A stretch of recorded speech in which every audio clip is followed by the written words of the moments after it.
Órale! Bienvenidos and welcome to the Familia FFB podcast. This is your host, Jorge Martin. Familia, let's go to Big D. Let's go to Big D. Cowboys. Vamos, los Cowboys. Hey, you know what?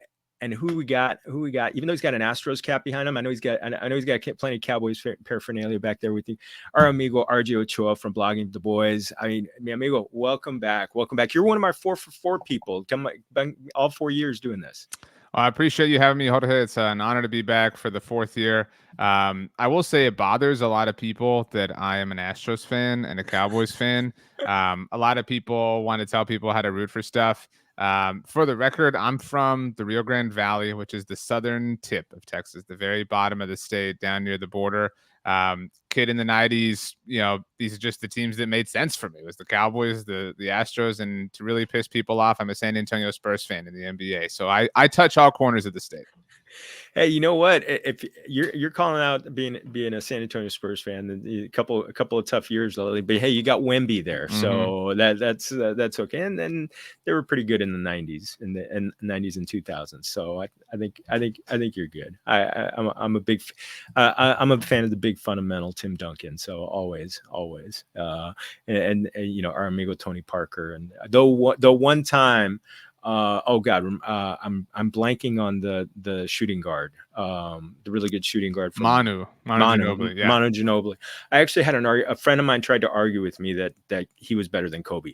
So, and I was like, come on, man. I mean, yeah, like Manu was a very, very, very special player, but I mean, the list of people in NBA history who were better than Kobe is very, very, very small. It might just be one person. So, that's just kind of the way those things go. Yeah, but Manu, hey, a lot of rings. He's right. He's pretty full of rings. So he did pretty well. Hell of a career. One of the great. And we claim him as a Latino, so that's a good thing. I want to give a quick shout out to our Familia FFB YouTube page real quick. Make sure you're giving a like and subscribe. Getting great content like we got here. And one other thing, make sure you when you go to Underdog Fantasy, use that promo code Familia. Yeah, you know what? When your initial deposit up to $250, you're going to get matched up to that. So get in there. You might even be drafting against me. I've got about 8 to 10 drafts going at any time. So let's go. So, mi amigo, it's always interesting in Cowboys country. Always interesting, but one of the it's like. If it's not guys with contracts or they're coming up, and I don't want to delve too far into contracts, but I want to ask one quick health related question. Dak Prescott, reports are that he was in a walking boot, and from your digging around, they said it was precautionary. What have you found? And then we get into his fantasy outlook for the year. Yeah, so this kind of broke on the 4th of July, which was really annoying, kind of setting up the grill and stuff, and my son was running around, and so, of course, this just kind of took over things. I mean, I know that this sounds like coping or whatever, but this really does seem like much ado about nothing. Dak's story is that he went deep-sea fishing, and that he has found in his experience that his ankle tends to swell. This is the same ankle that he injured in 2020. And I think we've all, had some sort of bump or bruise or injury, whatever the case may be, throughout our lives. And yeah, that ankle or that leg or that arm or that elbow is sensitive in the future, whenever you're doing something after you've recovered. And so that passes the smell test to me. He's been seen without it since then, for what it's worth. But it's obviously a big story because he's the quarterback of the Dallas Cowboys, and because you mentioned it, the looming extension discussion situation that's been going on for some time now. Well, let's get into the year. I mean, he led the NFL in touchdowns last year, and from my standpoint, they didn't add anything to the running back room in the draft. I mean, are they just going to throw the piss out of the ball this year and let Dak and CeeDee run loose? And we'll get into CeeDee in a second. Yeah, I mean, when we talked last year, there was some discussion about running the football, obviously, and that just didn't make sense based on who Mike McCarthy had been throughout, obviously, his entire career as an offensive play caller. And so now it did not go well. I think we we kind of forget that a little bit. The first few weeks of things were a little bit tough.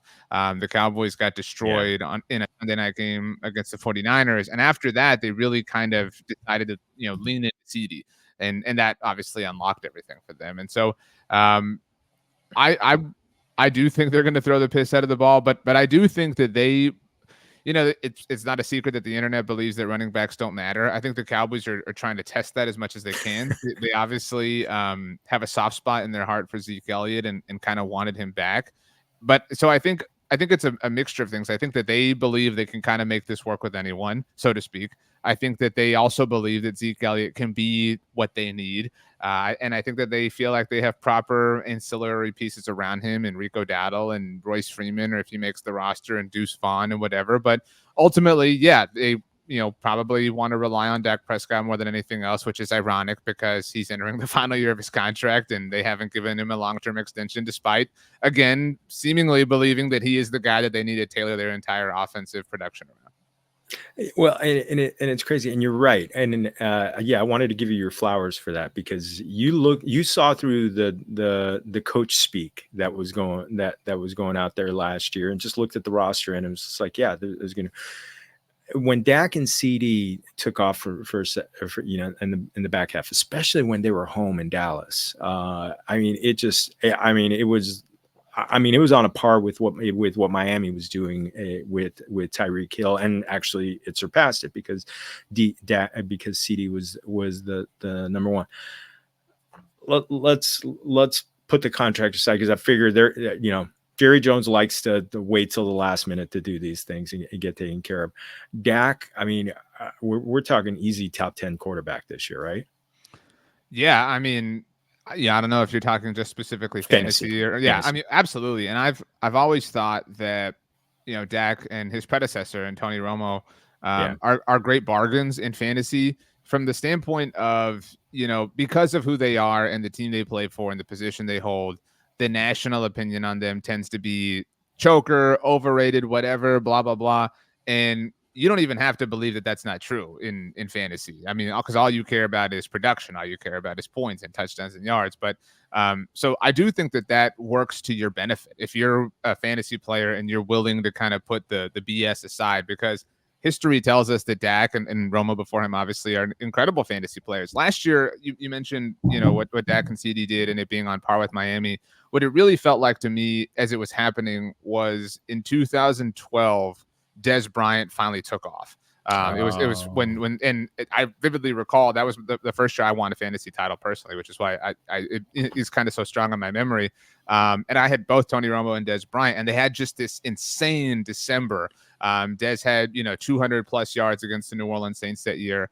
And again, the Cowboys missed the playoffs, whatever, blah, blah, blah, make your jokes. But again, if you're talking about fantasy football, these are dudes who you can rely on. And so, yeah, Dak is people in your leagues or whatever format you're playing, I think are going to pay a premium on your Mahomeses and your Josh Allenses and, quarterbacks who can run obviously provide a different sort of threat. And maybe you believe that Jaden Daniels can be, a lottery ticket that pays off or whatever. But I have zero qualms waiting and taking Dak, because I don't know what QB he is off the board, but I would imagine he's going to be a higher return on investment. He is, I was just looking up QB9 right now, but he's going off at pick 96. So I'll take that all day. At the end of the 8th round, you could load up. Let's say you get CeeDee at the number 2 pick.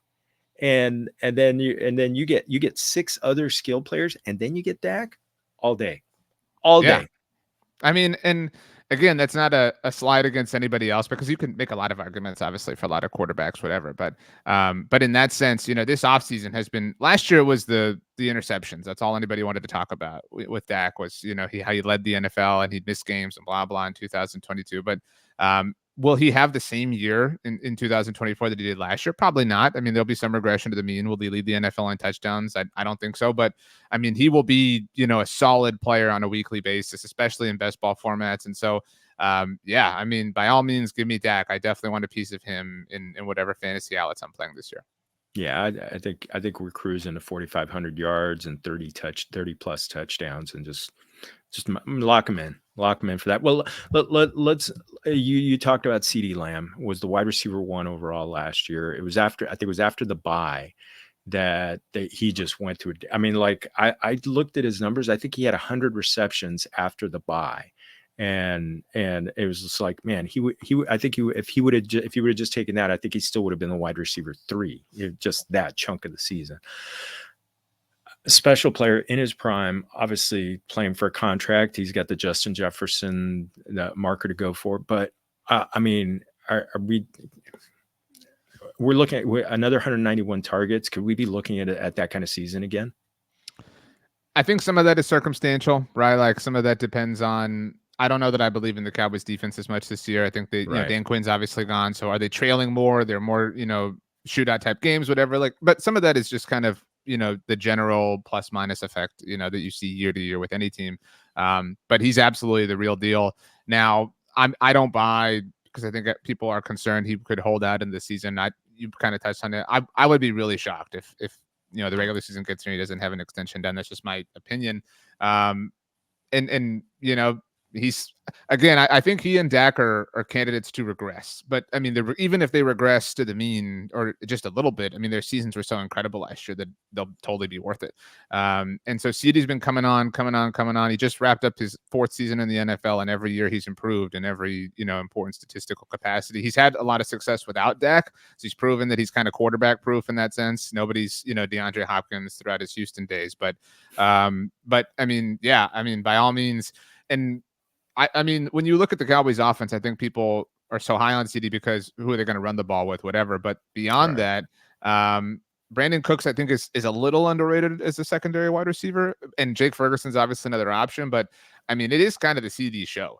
And so it's also worth mentioning, again, that he's coming off of literally the most statistically impressive season in franchise history. So what we saw last year could be, you know, peaks throughout his career, and that is nothing to be ashamed of. But I do think we'll see slight dips just because that's life and that's the way, you know, gravity tends to go. But by all means, give me as much CeeDee Lamb stock as I can get my hands on. Yeah, going off as the number 2 overall pick between Christian McCaffrey and Tyreek Hill. And, you know, before the show, I was telling RJ Familia, I've had the number 3 pick a few times in best ball drafts, and never has CeeDee lasted. I've been there at the number 3 pick. Sometimes he's going number 1. So, hey, you know what? Yeah, even if I mean, if he regresses to 170 targets, that's still 10 targets a game. So, I mean, that and with Dak throwing it to him, it's yeah, with the action, yeah, it's great. You touched on a little bit Brandon Cooks, you know, wonderful ball player, and Jake Ferguson. It really is between them as the number 2 target in the offense. I think so. And as far as drafting, I think if you know, Jake Ferguson, I think you're counting on touchdowns, and that's kind of the tight end position in general, obviously. Yeah. I don't know that I would want a lot of Brandon Cook stock. Now, it's worth mentioning, you know, it was really slow start for him last year, but he did kind of catch on from a touchdown standpoint. He obviously didn't have the 1,000 yards, and he's had a million of those, whatever, with different teams. But if there's a pass catcher in the Cowboys offense I want that isn't CeeDee, it's definitely Jake Ferguson. I've been grabbing him like after, like there's that big 6 or 7 that ends with like Kyle Pitts and George Kittle. Mm-hmm. And then he's like right after that group with like Dallas Goedert. And I'm just like, if I'm missing one of the elite tight ends, I want him. But you're right. I mean, because I mean, he could be the number 2 target in a prolific offense. I mean, are they really those 3 the pass catchers to keep an eye on for fantasy this year? Yeah, I mean, right now the wide receiver 3 is Jalen Tolbert, who's entering his 3rd year, but he's been kind of disappointing. I mean, could he come out of nowhere and shock people? Totally, maybe. I mean, if you want to, you know, if you're in a dynasty league and you want to, if he's on your waiver wire or something like that, maybe that's worth a flyer. But certainly not in redraft leagues in my mind. Outside of that, I mean, the Cowboys do have Luke Schoonmaker, who's a 2nd-year tight end, was their 2nd-round pick last year.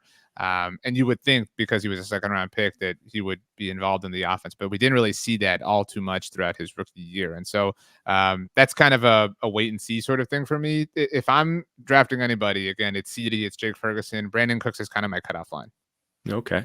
Mi amigo, help me make some sense of the running backs. Zeke is back. And then there's other you mentioned a couple others. Zeke's going late, and some people are kind of thinking, well, maybe there might be some, might get some close by, some, inside the 5 red zone touches. I'm giving you the floor to let me know on this. Yeah, I mean, I haven't enjoyed this conversation all offseason because I like Zeke, and I don't want to speak ill of him and make it seem like he's washed, because I think he's a football player who can help, and I think he's a football player who can help the Cowboys, but his history with the team is obviously what it is, and so that makes it a bigger deal. My personal belief is that this was the plan all along, that they had every intention, even dating back to last year, of bringing him back the moment that they could. He was cut for financial reasons, not because they felt like he wasn't a proper fit or a proper player. They have said a lot of things, just kind of like you talked about, and I appreciate the compliment. Mike McCarthy's run the ball thing last year. They have said that he's going to be a third down back. He's going to in for pass protection, goal line work, whatever. I don't buy any of that. I would be shocked if he doesn't lead the team in carries. I don't know what that looks like, obviously, from a quantitative standpoint, but they are not bringing back one of their favorite sons to just be this goal line dude. And so, I mean, and I think, I've written about this a lot over the offseason. 2 years ago was obviously Zeke's last season, and he had, all the touchdowns down near the goal line, whatever. But 2 years ago, Tony Pollard, as you recall, was one of the best players in fantasy football. He was explosive, and he was one of the most explosive players in the NFL. And the Cowboys still handed Zeke over 200 carries. So with literally one of the most explosive players in the NFL behind him, they justified giving Zeke over 200 carries.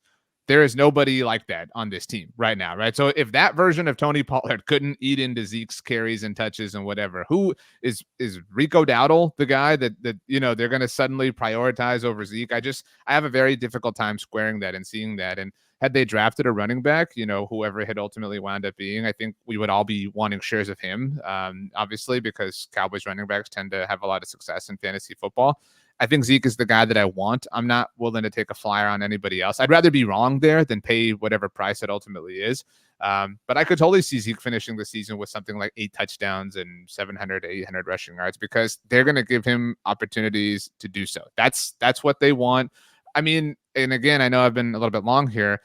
They had all this chatter about drafting Jonathan Brooks, and they kind of threw all that chum into the water, whatever. If you don't remember, your audience doesn't remember, they signed Zeke Elliott. They talked about him throughout the draft, but that literally broke that news the Monday morning after the NFL draft at like 5 a.m. I mean, they were ready to go. The moment that they absolutely could, that he would not impact the compensatory formula, because that's the way the Cowboys like to do this. The moment that they could, they brought him back. And so if that doesn't tell you that he is the priority for them, I don't know what else could. And you know what? And it comes down to volume. I think one of the things about fantasy players is I think they get tired of names after a while, and they don't really look at the situation and the volume. And it's still, I mean, I could see him getting 200 carries. Totally. 200 carries. I was just looking at his numbers. He had 231 carries 2 years ago. With Tony Pollard. There's no Tony Pollard there this year. And gosh, he's still like 28, right? And I think and that's a great point about names. I mean, just kind of thinking about it, like if I saw Alvin Kamara, I might pass on him. Like it kind of wears on you, and you just kind of feel like, it's yesterday's news. But like if you could get him at the right range, I mean, by all means. And so I think if you want to, if you're feeling riskier, with your running back room, in your fantasy team, I think Zeke is a great way to hedge that, because I do think he has a relatively high floor. And again, that relative factor is important, but I mean, the opportunities are going to be there. And again, the whole thing was incredibly predictable. When they cut him last year, it took forever for him to latch on with the Patriots. It happened during training camp. And I joked at the time many times that they were going to bring him back, and that because everybody made a big deal about Stephon Gilmore taking number 21. And I joked about Zeke's first tweet after the Cowboys cut him was that he wanted his number 15 back.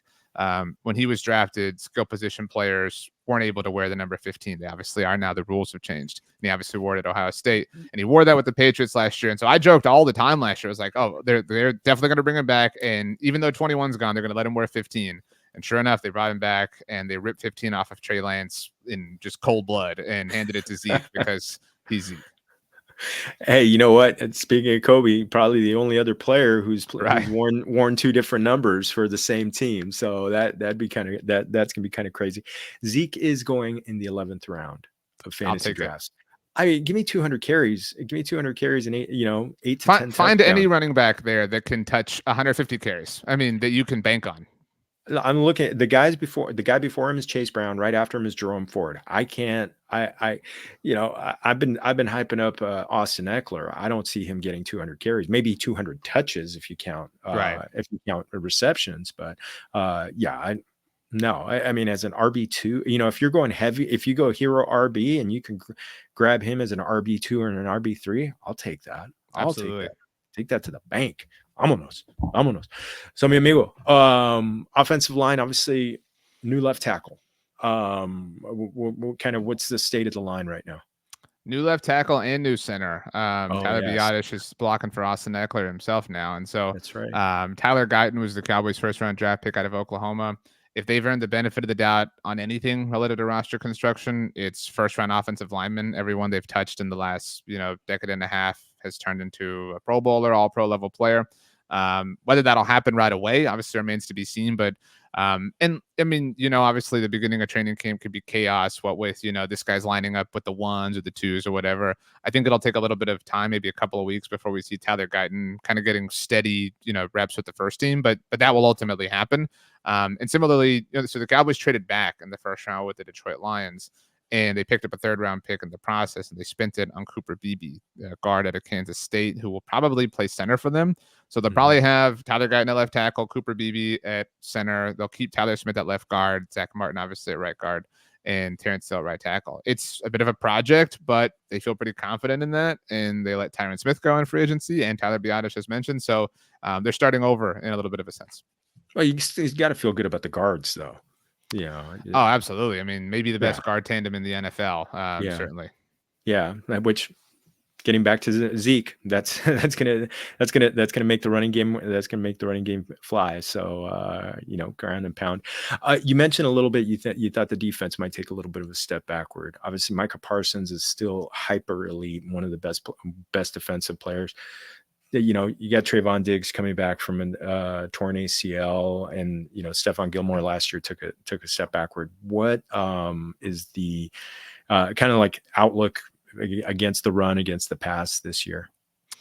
Yeah, I mean, Trayvon coming back does feel like a little bit of an underrated thing nationally. Coming back, he's joining a teammate who set the NFL record for interceptions returned for a touchdown last year in Deron Bland. So I think, maybe after a week or two of camp, that they'll kind of start to, pick up some more headlines as a duo. But I mean, defending the run has been an issue for the Cowboys throughout the entire Dan Quinn era. It was a big reason why they lost to the Green Bay Packers in the playoffs.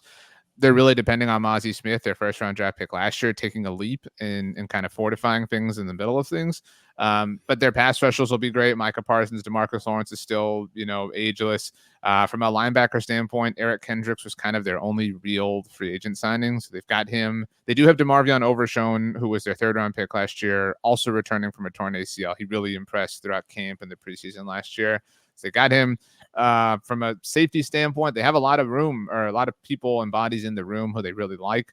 So, I mean, my thought on things regressing is they have just been elite for too long. I mean, after the 21 season when Trayvon Diggs had all the interceptions, Yes. that was the first year under Dan Quinn. That was Micah's rookie year. Anything and everything I said was they're going to have less sacks. They're going to have less turnovers because we have 100 years of history to tell us this is exactly what happens. And they had more sacks. They had more turnovers. And they have just been very, very, very special. And they have lived on one end of the spectrum for 3 years now. And the bottom has to come out at some point. And again, they don't have to bottom all the way out, but it just at some point, this has to, it can't be this forever. And it is worth mentioning that Dan Quinn's gone and his philosophy is gone, and in is Mike Zimmer. So there's at least a change in disposition that will impact things. And so I don't think that they'll be a horrible group by any stretch, because Mike is awesome. And anytime you have a player of that caliber on your defense, you're going to be very good. But maybe they have fewer sacks, maybe they have fewer turnovers, whatever. But maybe Trayvon comes back and he and Deron Bland each have 11 interceptions, and I'm wrong for the fourth year in a row. Well, I would like you to be right, because that means more shootouts, Right. and more more touchdowns, more passes, more everything. So more offenses. I'm all for that, especially looking forward to that Week 17 game against the Eagles. That would be a good time. So, oh man, oh mi amigo, this has been awesome. This has been awesome. Como siempre, un gran placer. Hey, I got a question. For you. Since you're on the southern tip, you obviously gone back and forth on the border. What have you what do you notice in the difference? Do you notice a big difference in the food and the Mexican food and restaurants on either side of the border?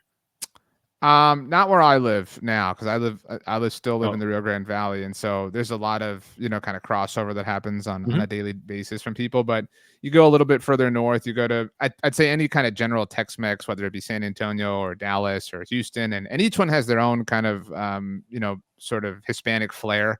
Right. There's San Antonio Hispanic food that's delicious, and same for Houston and same for Dallas. But the kind of further you get into Tex-Mex, I think you lose a little bit of touch, you lose a little bit of heat, it gets a little bit more Yeah, the heat. kind of manufactured or whatever.